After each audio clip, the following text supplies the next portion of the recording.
What's up, people? I'm Shaggy, the Opinionated Hippie, finishing my deep dive into Black Sabbath studio albums. This is everything from 1990 on, the 5 albums they did in 90 through 2013. I was surprised to discover when I did the 80s Black Sabbath video that Black Sabbath, so far, out of all the bands I have reviewed and shared my opinion on, Black Sabbath fans are the ones that do not take kindly to a difference of opinion. Both my intelligence and my musical tastes were insulted more in the comment section of that video than they have been with any other band. So that kind of surprised me. I wasn't expecting that. But we're going to continue on with more opinions about Black Sabbath in 90 on through 2013. After I talk about these 5, I will put up my list of all of the albums and how I rank them. So those of you who did not get a chance to attack me for my views on the 80s back in that video, you can do so in the comments of this video. I would be always interested in a conversation, though it appears that the people who have the harshest things to say never actually want to engage in a conversation. But I'm always open to like constructive criticism, and I will change my opinion if you give me solid reasons why I should. Insults won't do it. But that being said, that's some great groundwork. These are great albums. And the things I have to say about Tony Martin in this video are much more positive. I don't think he's bad. I just didn't enjoy him. I just didn't think he was what Black Sabbath needed. Because, hey, this band has DIO and has Ozzy Osbourne. You can't fault me for comparing Tony Martin to 2 of the greatest vocalists in hard rock. Not to mention Ian from Deep Purple shows up, who I think he just missed his opportunity. I agree with Ian. He was the worst vocalist Black Sabbath ever had. That's a quote he said. I'm just saying I agree with Ian. That's all. But anyways, 5 albums. Let's get on to number 5 right now. My number 5 in this era is 1995's Forbidden. We have Martin on vocals, Cozy Powell's on drums, Neil Murray's on bass. Ice-T dropped some bars on the opening, The Illusion of Power, which, I don't know. That alone might be enough to like put this last. I mean, Ice-T dropping bars on a Black Sabbath track, I'm just not there. This to me is just like, it's just hard rock. Like, they're not really distinguishing themselves as Sabbath. As we can find out on a couple other albums on this list, they were able to like dip into their Doom history and bring out some Doom at times, some stoner rock. This is just kind of hard rock. And I think it's maybe the blandest thing they've done, though, as with all Black Sabbath albums, there are moments. I think Martin's voice sounds good. Tony Martin is not the problem on this album. I think he fits in perfectly with what they're doing. I just don't think the songwriting really stands up. For me, the highlights, I like Shaking Off the Chains. It's heavy. It's got a funky groove, nice guitar riff to open. It's just got like fun, high energy. It's kind of dynamic. I like Sick and Tired, kind of a heavier riff and a heavier groove. Anytime they kind of go heavier, I'm all for that. It's kind of got some sluggish energy, but Iommi steps up. He has some absolutely amazing guitar playing throughout that song, just absolutely shredding. But for the most part, you got some good like Aerosmith type riff rock in here. Some good riffs that open some songs, some hard rock grooves. Like, there's nothing really bad on here, but there's nothing that really, really, really kind of stands out. The Japanese edition, there's a bonus track, Loser Gets It All. I really, really like that song. High energy, kind of heavy. I think this is the second release. There's another release on here in which a bonus track, I think, is one of the best tracks on here. But I don't know. Iommi shines. Martin's doing pretty good, but I think the songwriting overall is just a little too generic hard rock for me. But yeah, that would be my number 5, 1995's Forbidden. My number 4 in this era is Cross Purposes, 1994's Cross Purposes. Martin is back on vocals. He's gone in the previous 2. We'll get to that in a second. In the previous one, we'll get to that in a while. Butler's on bass because he returned on a previous album. And then Bobby Rondinelli is on drums. And I kind of have the same complaints about this one, or I put this at 4 for pretty much the same reasons I have Forbidden at 5. At times, it's just kind of generic hard rock. It's got a big hard rock sound that's kind of reminiscent of the 90s. Doesn't really bother me as much. At times, it's really, really good, but I think the overall effect is it's not really that many absolutely memorable standout tracks. Though I do think Martin sounds way more comfortable on these two albums than he had on anything in the 80s. I just don't think he knew what he was doing. I just didn't think he was trying too hard or they were making him be somebody else. Opens up with Eyewitness, which is like a nice streamline, high energy hard rock attack, and we're kind of off on a good start, whatever the word I'm looking for. But then the second song, Cross of Thorns, starts with ballad energy, kind of gets big and a nice crunchy drop. Then we go back into the energy and we have that soft, loud dynamic. And I just let's come out of the gate with a couple doubles. Let's hit hard. I don't need any ballad energy from Black Sabbath, at least this early on an album. Psychophobia's got a nice crunchy riff, some nice swaying vibe, some pretty good stuff. Short little energetic bursts. It's like a 3.5 minute song, so pretty good high energy. Probably my favorite song on here is Virtual Death. Really nice bass intro, go into a really nice heavy doom vibe. Once the vocals come in, the vocals are kind of light. We kind of go somewhere a little different that the doom energy maybe teased us with. Like what the doom energy teases us with, we don't end up with. But the song has some nice heavy grooves. And it's probably, for me, Virtual Death, easily one of the highlights of the album. Song that follows, Immaculate Deception, has a nice thick groove, some really nice drumming in here, a screaming guitar solo that's pretty sweet, kind of aggressive in a really nice playful way. And then the last two songs on the album, including the one of which is the bonus track, What's the Use? The last song, Evil Eye, great riff, awesome opening solo, great riffage throughout. It's just like a 6-minute song, feels like a little mini epic. Just really good bass energy throughout the whole thing. Like Butler is here, man. Butler is playing well.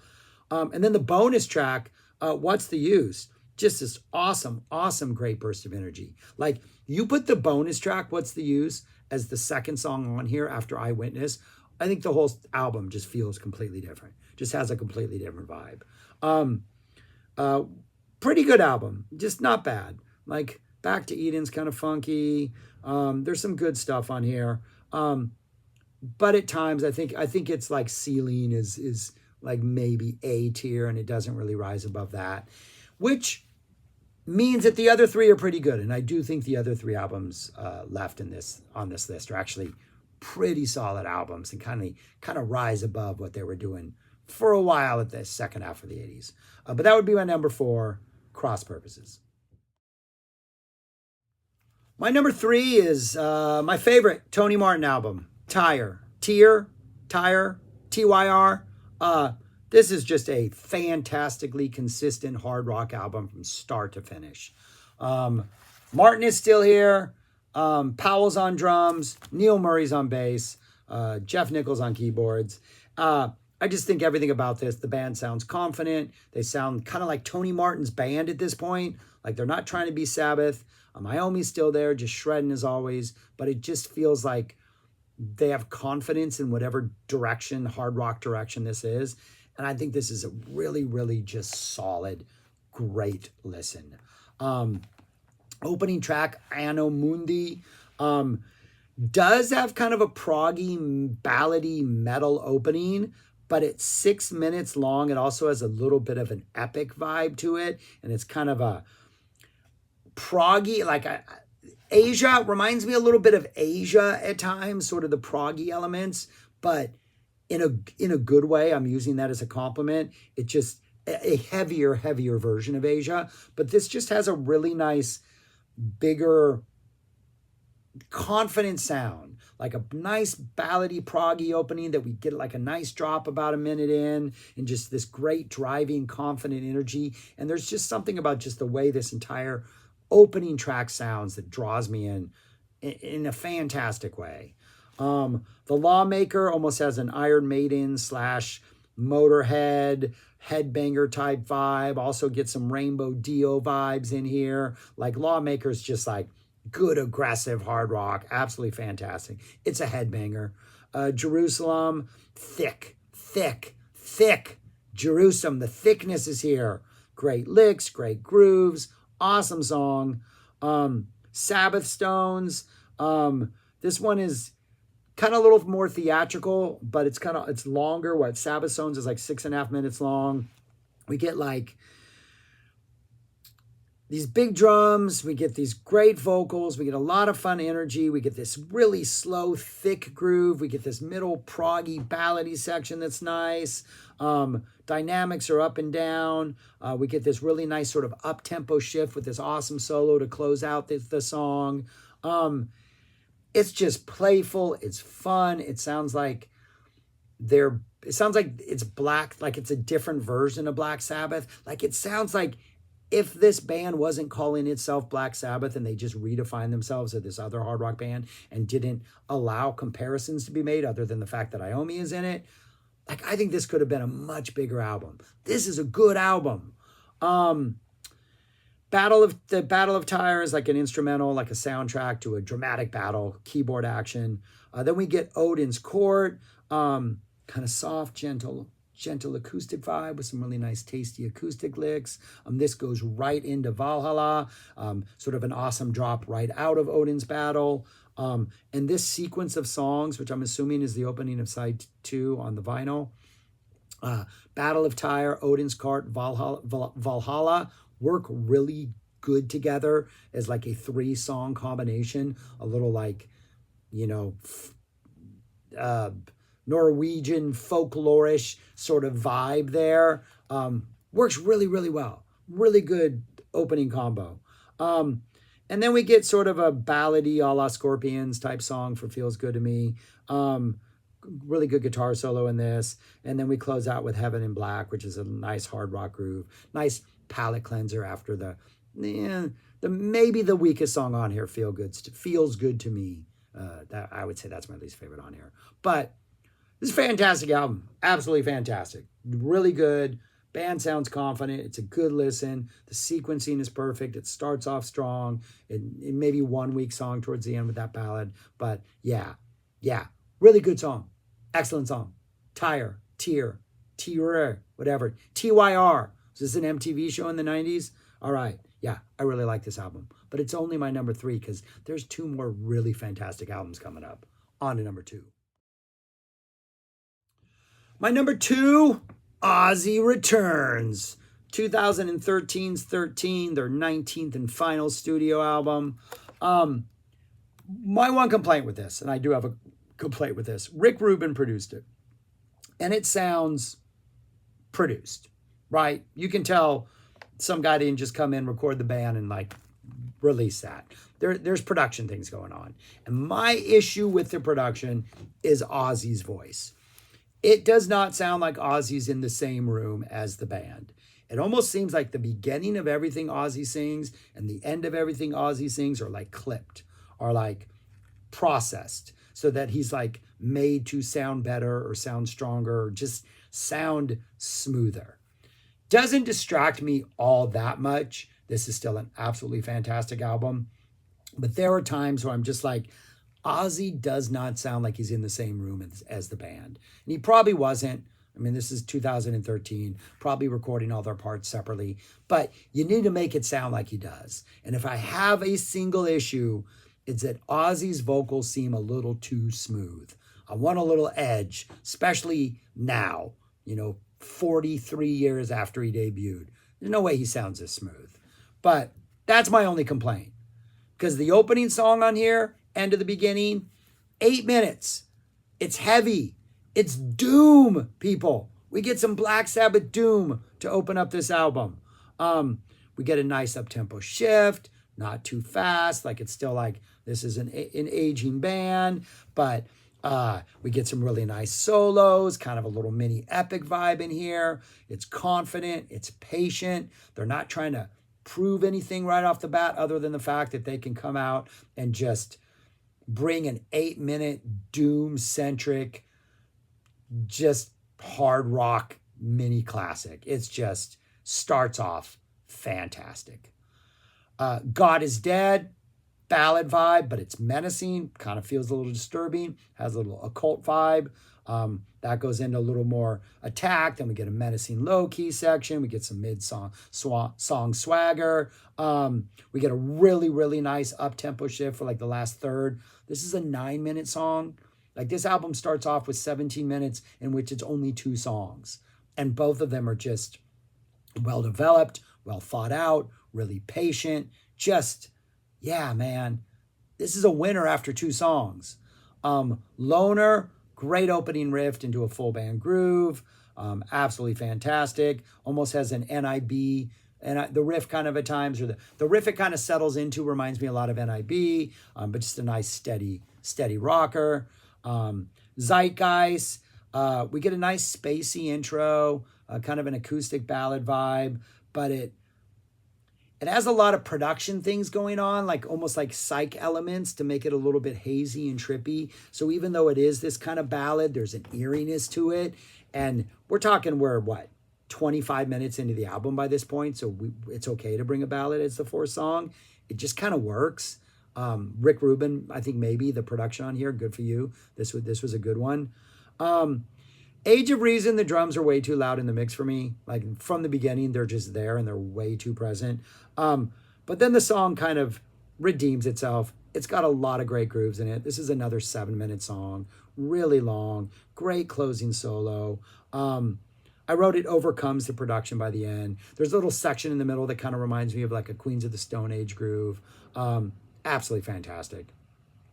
Live Forever, straight up modern doom opener. Reminds me of Paul Bearer. If you have not checked out Paul Bearer, Paul Bearer's first album, I think, dropped in 2012, right? Or 2013.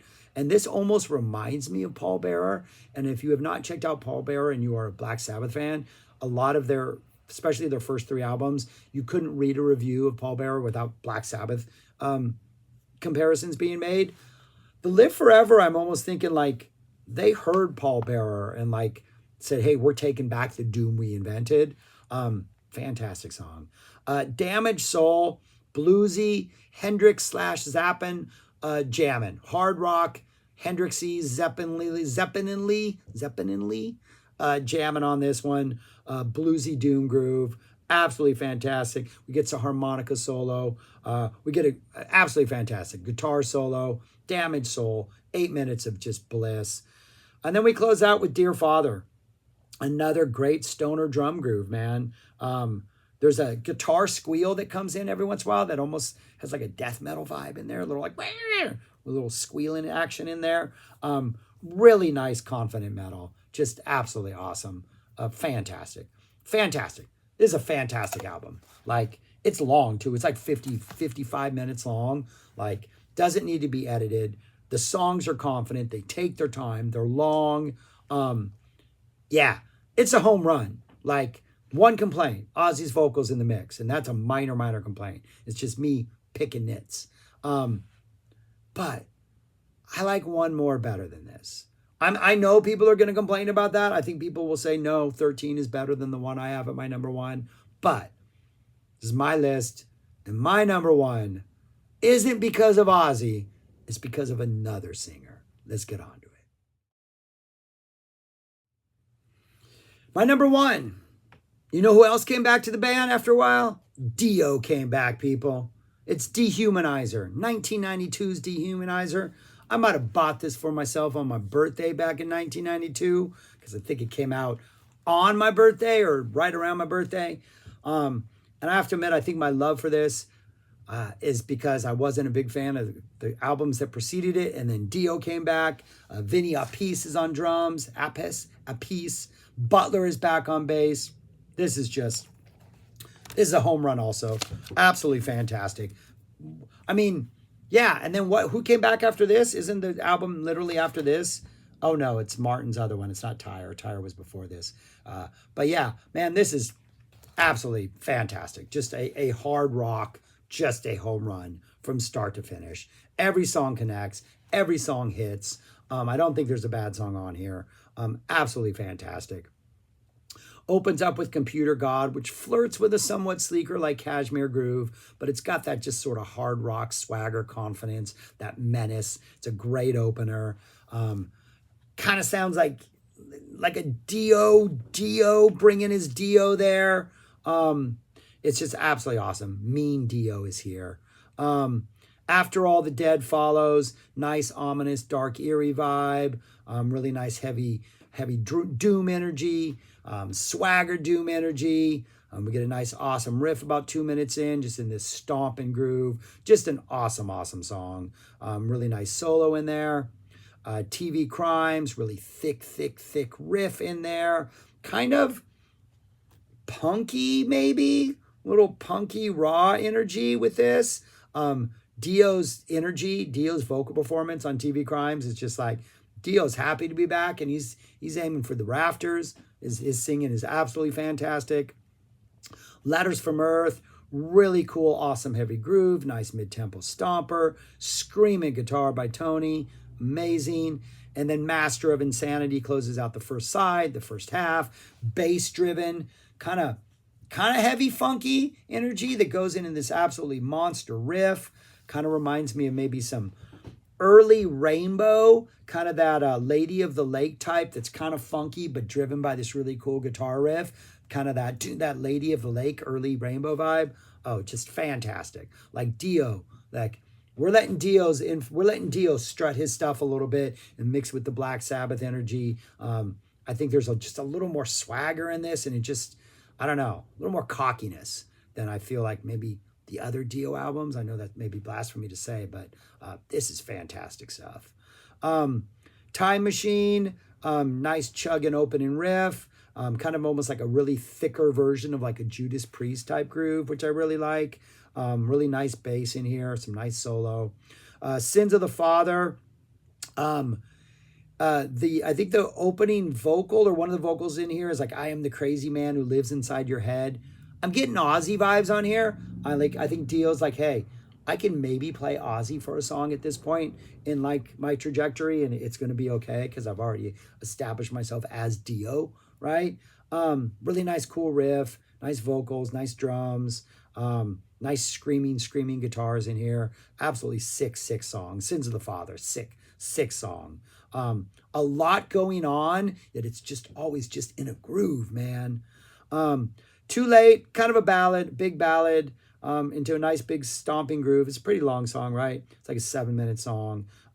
This also has kind of an early Rainbow vibe, just maybe with drums a little bit heavier. Nice little breakdown in the middle with a solo. I'm on to I. I'm on the song I. Sorry, I'm mixing up my notes here.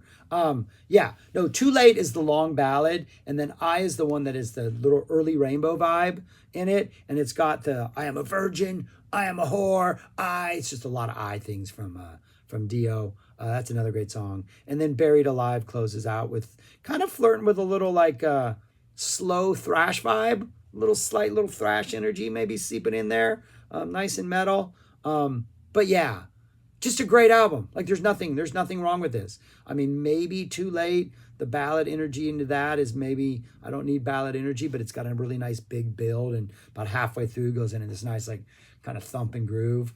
But yeah, it's a really, really good album, man. I absolutely love this. I think maybe this and 13 are pretty equal, but I've been listening to this longer, and this came at a point when I think Black Sabbath needed this album. I think 13 was just more of a, wow, they can still do this after all this time. But yeah, Dehumanizer. Every song on this, it just works. The sequencing, the flow, the performances. Yeah, it's a home run. This is what those 5 look like ranked. I just did that. What I just said, it's in writing now, so it's official. And then if I had to rank all of them, that's what the final list looks like. Forbidden and Cross Purposes at the bottom. We got an early Never Say Die. Just, it's got its moments. Never Say Die, kind of entertaining at the bottom, but ultimately it's kind of weak. Born Again should be ranked higher, right? It's a better album than 16, but that is to me the by far most disappointing album.